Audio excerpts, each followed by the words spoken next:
बच्चों, इस वीडियो में हम लोग बात करने जा रहे हैं पेटेंट्स के बारे में। पेटेंट्स को हिंदी में बोलते हैं एकस्व या एकाधिकार। अब ये क्या चीज होती है वो समझते हैं अपन लोग। मान लो आपकी 4 व्हीलर बनाने की कंपनी है, पेट्रोल और डीजल के प्राइस बढ़ते जा रहे हैं, सब लोग इलेक्ट्रॉनिक पे जा रहे हैं, पर आप एक कदम आगे बढ़े और आपने सोचा कि भाई पानी से चलने वाली गाड़ी बनाएंगे। तो आपने अपने इंजीनियर से बोला कि हमें एक ऐसी गाड़ी बना के दो जो पानी से चले। आपके इंजीनियर बोले नहीं नहीं भैया ये संभव नहीं है। आपने कहा संभव असंभव हम कुछ नहीं जानते, बना के दो ऐसे। तो आपने अपने 10 इंजीनियर इस काम पे लगा दिए। अब बोलो रिसर्च करने लगे। 5 साल तक वो रिसर्च करते रहे और 5 साल की रिसर्च के बाद उन लोगों ने एक इंजन बना दिया जो पानी पे चलता है। अब बच्चों 5 साल की रिसर्च में मान लो आपका 50 करोड़ रुपया खर्च हो गया। ठीक है, रिसर्च होती है तो रुपया खर्च होता है, 50 करोड़ खर्च हो गया। और जो उस इंजन से गाड़ी बनी वो आपको 10 लाख की पड़ रही है कॉस्ट उसकी। अब आपने रिसर्च में रुपया खर्च किया था तो आपने 5 लाख रुपए रिसर्च का जोड़ दिया, 15 लाख, और 4 लाख रुपए प्रॉफिट जोड़ लिया तो 19 लाख रुपए हो गए। 19 लाख की गाड़ी आपने मार्केट में लॉन्च कर दी। अब पानी से चलने वाली गाड़ी अगर आ गई तो पेट्रोल डीजल ही कौन खरीदेगा?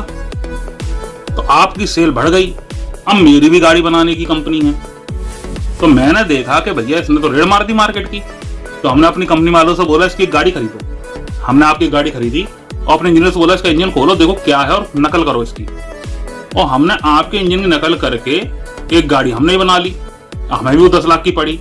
अब आपने तो 5 लाख रुपए रिसर्च का जोड़ा था, मेरी तो कोई रिसर्च खर्च नहीं हुई है, मैं तो आपकी नकल टीपी है। मैं 5 लाख रुपए प्रॉफिट जोड़ के 15 लाख की बेच रहा हूँ। अब आप 4 लाख प्रॉफिट ले रहे हो, 19 लाख की बेच रहे हो। मैं 5 लाख प्रॉफिट ले रहा हूँ, 15 लाख की बेच रहा हूँ। अब किसकी बिकेगी मार्केट में?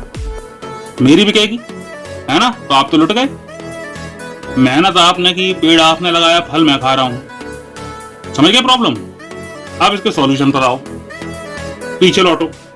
जैसे ही इंजन बन के तैयार हुआ तो आप क्या करोगे? इसका पेटेंट कराओगे। वर्ल्ड इंटेलेक्चुअल प्रॉपर्टी ऑर्गेनाइजेशन या नेशनल पेटेंट ऑफिस में पेटेंट के लिए एप्लीकेशन दोगे।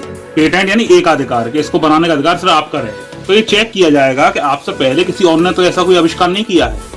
अगर किसी ने भी ऐसा इन्वेंशन नहीं किया है तो आपको पेटेंट प्रोवाइड करा दिया जाएगा। तो फिर आपके अलावा उसको कोई और नहीं बना पाएगा। अब मान लो कि आपने ये पेटेंट करा लिया, लेकिन आप एशिया में ही गाड़ी बेच रहे हो। अब कोई कंपनी आपसे बोले कि भाई अमेरिका में, यूरोप में बनाने के और बेचने के राइट मुझे दे दो, तो बताओ अगर आप चाहो तो ये राइट बेच सकते हो कि नहीं बेच सकते?